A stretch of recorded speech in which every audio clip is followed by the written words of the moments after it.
اگر ہم مولوی کی جگہ عالم پیدا کریں تو شاید یہ معاشرہ سلجھ جائے گا. جو امام مسجد ہیں ان میں سے میں دعوے سے کہتا ہوں 50% سے زیادہ لوگوں کو قرآن حکیم کا ترجمہ نہیں آتا.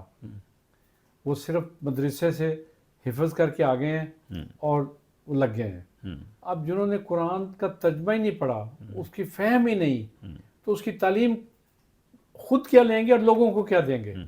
پاکستان جب بنا تھا، قائد اعظم کی تقریر سن لیں، انہوں نے کہا تھا کہ یہاں ہر قسم کی ہر بندے کو اپنے مذہبی طریقے سے مذہبی فرائض پورا کرنے کی مکمل آزادی ہوگی.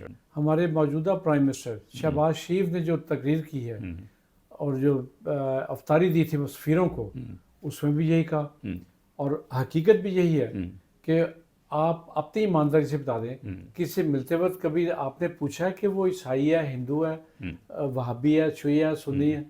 ہم نے تو اس کو دیکھا، اس کا اخلاق کیسا ہے، دوسروں کے ساتھ کیسا ہے، ہمارے ساتھ کیسا ہے. ہمیں پوچھنے کی ضرورت ہی نہیں پڑی کبھی. اور نہ ہی کبھی ان لوگوں نے اس پہ اصرار کیا کہ آپ ہمیں فالو کریں. مثلا آج بھی سندھ میں بے پناہ ہندو پائے جاتے ہیں جو اپنے کاروبار بھی کر رہے ہیں، زمینیں بھی خرید رہے ہیں، ذمہ داری بھی کر رہے ہیں.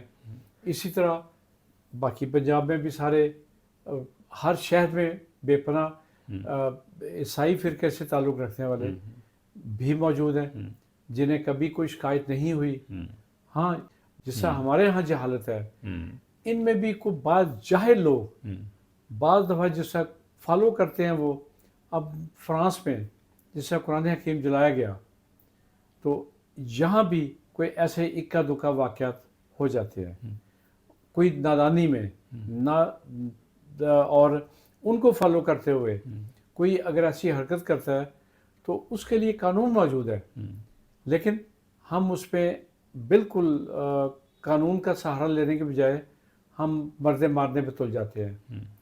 تو یہ ذرا تھوڑا سا بندے کو اپنا دماغ استعمال کرنا چاہیے، ذہنی طور پہ سوچنا چاہیے کہ بھئی میں مسلمان ضرور ہوں اور یہ مسلمانوں کا ملک ہے، لیکن اس میں کس کو مذہبی آزادی نہیں ہے؟ انہوں نے بھی تو ملک ان کا ہی ہے نا، ان کے بھی شناختی کارڈ یہاں کے ہیں، وہ پیدا یہاں پہ ہوئے،